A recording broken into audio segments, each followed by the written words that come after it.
Halo teman-teman, kenalin nama aku Dimas Arya Sukanto. Aku adalah mahasiswa tingkat 2 di PKN STAN. Nah, di video kali ini aku bakal ngasih sedikit tips dan trik gimana caranya aku dulu bisa masuk PKN STAN. Nah, ini tipsnya boleh dipakai boleh enggak, yang bermanfaat diambil, yang enggak ya udah biarin aja gitu. So, ini 5 tips dari aku untuk bisa masuk PKN STAN. Yang pertama menurut aku adalah yang paling penting, yaitu motivasi. Jadi menurut aku, kalau kita tuh dalam mencapai suatu tujuan tuh bakal ada ups and down-nya kan. Bakal ada waktu-waktu dimana kita kayak, aduh malas banget nih, aduh kayak udah capek gitu. Cuman kalau kita punya motivasi, kita punya sesuatu yang dipegang, yang diingat lagi. Jadi kayak waktu lagi capek, aduh iya sih, aku punya motivasi masuk PKN STAN untuk ini. Jadi yaudah, semangat lagi gitu. Waktu 2 tahun lalu, motivasi aku itu ada 2. Yang pertama, di cerita masuk PKN STAN itu aku udah pernah bilang kalau aku lulus beasiswa. Nah, kebetulan aku juga lulus di beasiswa Higher Education Assistance atau HEA. Jadi aku lulus beasiswa itu urutan pertama. Jadi beasiswa slotnya 2, dan kalau aku lulus SPMB PKN STAN, aku lulus PKN STAN, nah nanti beasiswa aku itu ada yang gantiin gitu. Jadi aku motivasinya itu supaya ada temanku yang bisa gantiin beasiswa aku, jadi ya aku senang aja gitu. Terus yang kedua adalah kalau misalnya aku masuk PKN STAN, kalau dihitung-hitung itu aku bakal wisuda bareng sama masku, karena masku itu D1. Jadi kalau aku lulus masuk D3, ya kami bakal wisuda bareng gitu. Jadi kayak wah keren banget gitu kan, bisa wisuda bareng. Mungkin menurut kalian motivasinya nggak se-wow itu, cuman ya itu motivasi aku, dan itu yang bikin aku semangat setiap mau belajar untuk PKN STAN gitu.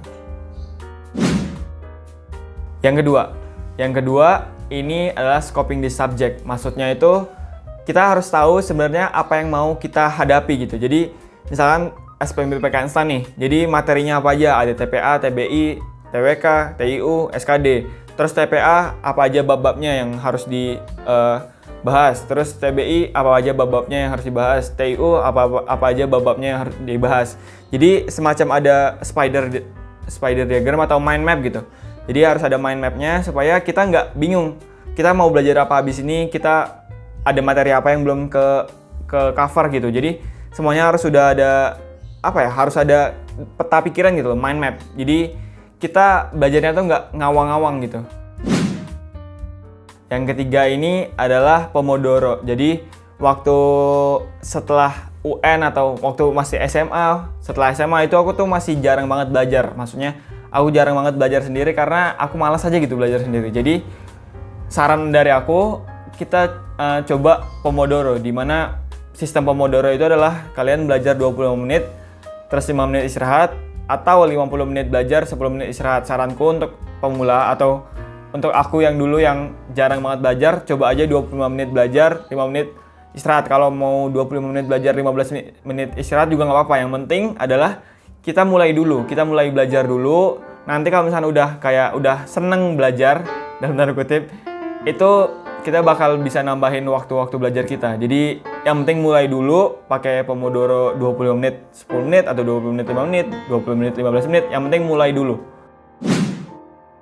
Yang keempat adalah latihan soal. Jadi kalau di cerita masuk PKN STAN itu aku juga udah bilang kalau aku waktu hari dimana aku SPMB PKN STAN, itu aku jujur udah nggak ngerasa deg-degan lagi, udah nggak ngerasa kayak aduh gimana nih, aku udah ngerasa gitu, aku udah kayak biasa aja. Kenapa?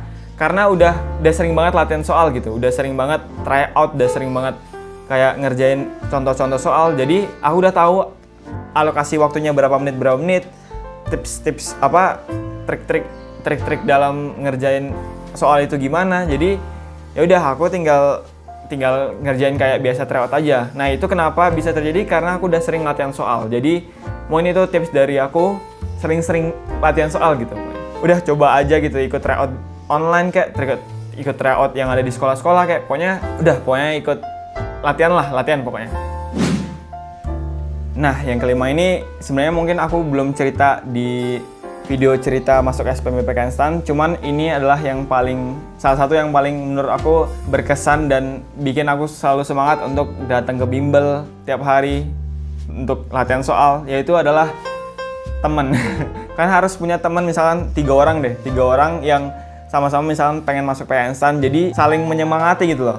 Temanku adalah Longden sama Altaf, jadi dari awal kami itu udah satu kelas waktu bimbel sejak kelas 12 gitu. Jadi kelas 12 sampai akhirnya tes PTN instan tuh sama-sama terus.